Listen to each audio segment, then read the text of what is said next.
주신 말씀은 출애굽기 30장 17절에서 21절 말씀을 근거로 물로 깨끗이 씻으라라는 제목으로 하나님 말씀 증거하도록 하겠습니다. 하나님 나라에 향하여 출애굽기 강의 133번째 시간입니다. 오늘 본문 말씀은 성소 제작에 대한 가르침 중에서 마지막에 해당하는 말씀이었습니다. 지금까지가 제사장의 역할 또 제사장이 매일 주님을 섬기는 방법에 대해서 알았다면은 이번 그 말씀은 오늘과 내일 말씀은 자신과 성막을 거룩하게 하고 정결하게 유지하기 위해서 필요한 것들을 설명해 줍니다. 오늘은 그 중에서 물두멍에 대한 말씀입니다. 성막들에는 땅을 상징하는 놋 제단이 있었고요. 또 바다를 상징하는 물두멍이 있었습니다. 오늘 본문 18절 19절에 보면 이렇게 기록되어 있습니다. 너는 물두멍을 놋으로 만들고 그 받침도 놋으로 만들어 씻게 하되 그것을 회막과 제단 사이에 두고 그 속에 물을 담으라. 아론과 그의 아들들이 그 두멍에서 수족을 씻되라고 기록하고 있습니다. 이 물두멍은 저희가 알다시피 하나님께 사역을 하나님 앞에 사역을 가기 위해서 또 예배를 드리기 위해서 그 제사장들의 손과 발을 씻었던 그 그릇을 이야기합니다. 그냥 세면의 역할, 그냥 우리가 세신의 역할을 하는 것이 아니고요. 그 물두멍은 바다와 같은 역할을 하였다라고 말씀하고 있습니다. 이 물두멍의 특징은요, 그 크기를 지정하지 않았다는 것입니다. 다른 모든 기구들은 하나님께서 그 크기를 이야기하셨지만 이것은 그 크기나 구조에 대해서 하나님이 다른 말을 하지 않으셨고 그저 놋으로만 만들어라라고 말씀하셨습니다. 왜 그렇게 말씀하셨을까요? 그것은 이 물두멍의 크기와 구조가 중요한 것이 아니라는 의미입니다. 그 물두멍의 그 역할은 그들의 죄를 씻게 하기 위한, 그들이 하나님 앞에서 어떻게 서야 하는지를 가르쳐 주기 위한 그 목적이 더 크다는 것이었습니다. 다른 것들은 하나님께서 다 만들어 주셨습니다. 그런데 이 물두멍만큼은 하나님께서 너희가 이것을 만드는 데 힘쓰는 것이 아니라 너희가 이것을 왜 해야 하는 것에 대해서 알았으면 좋겠다라는 의미라는 것입니다. 그래서 이 물두멍은 그저 놋으로 만들어라.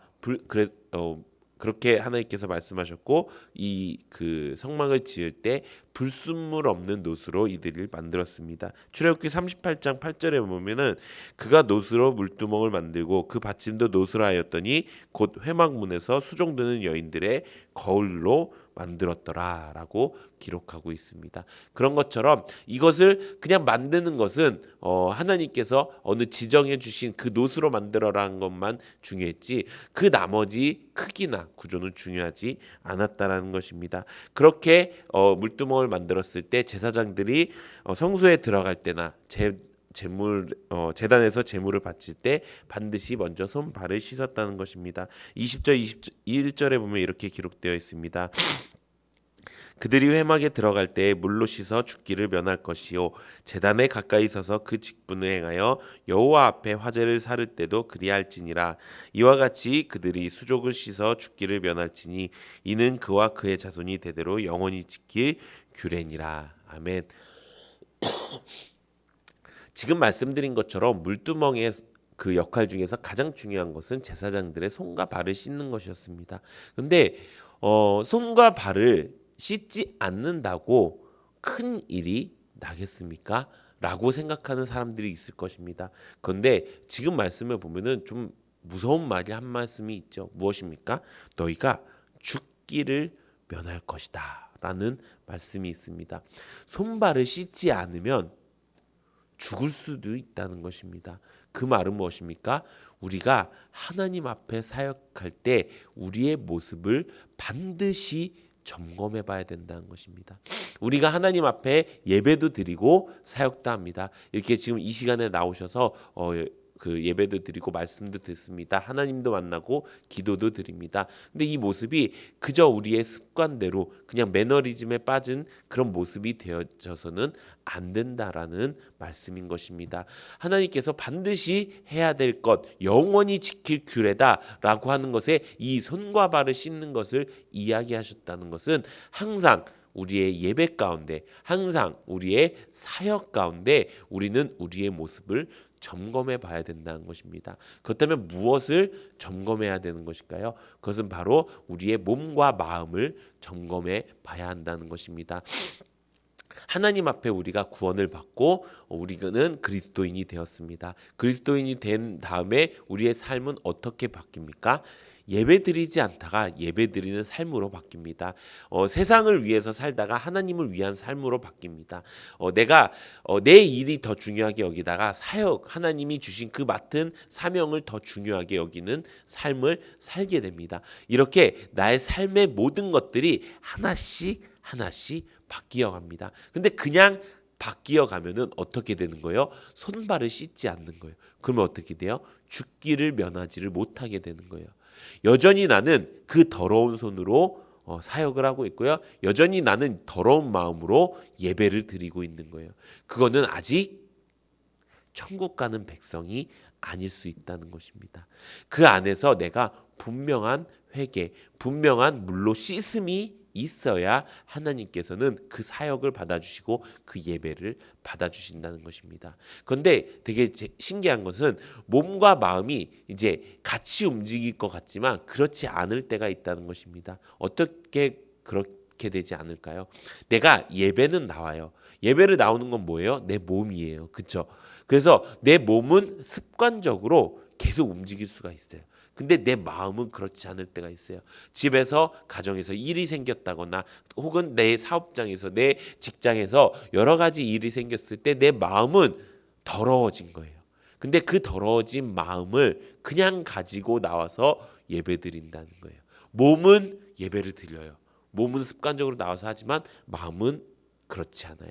이것이 하나님께서 사람의 마음을 아시고 이렇게 물두멍을 만들어 주신 가장 큰 이유라는 것입니다. 그것을 뭐라고 해요?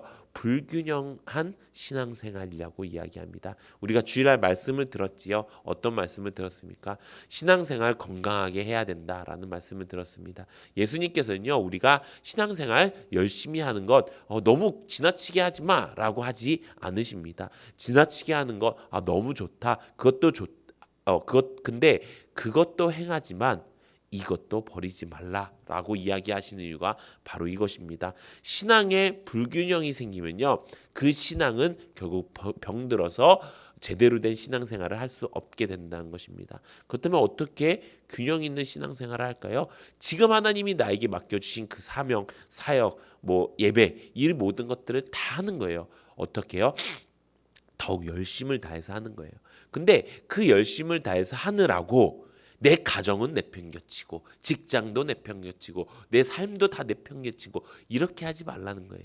하나님께서는 그 열심 있는 신앙도 하지만 그것도 행하지만 너희가 사람들 앞에서 너희가 그 다른 인간관계 앞에서 너희가 정의롭게 행하고 또 너희가 긍휼을 베풀고 다른 사람들에게 믿음직한 사람이 되어라. 그것을 이야기하고 있는 것입니다. 사랑하는 성도 여러분, 우리에게 하나님께서 예배의 방법을 가르쳐 주셨습니다. 하나님 앞에 어떻게 서야 될지를 말씀해 주셨습니다. 그 중에서 오늘 물두멍에 대해서 말씀해 주셨죠. 그것이 뭐라고요? 우리의 신앙을 결국 건강하게 만드는 것. 우리가 신앙생활도 또 우리의 삶 속에 있는 모든 생활 속에서도 그 신앙의 균형을 건강하게 이루어가는 것, 그것이 하나님께서 원하시는 예배의 모습이라는 것입니다. 우리가 이렇게 이제 결단하기 원합니다. 항상 예배나 사역을 위해서 제사장들이 손발을 씻었던 것처럼 우리가 우리의 모든 신앙 가운데 매너리즘에 빠지지 않고 습관에 빠지지 않고 살아가는 귀한 우리 모든 성도님들 되기를 소망합니다. 이 말씀만 드리고 마치도록 하겠습니다.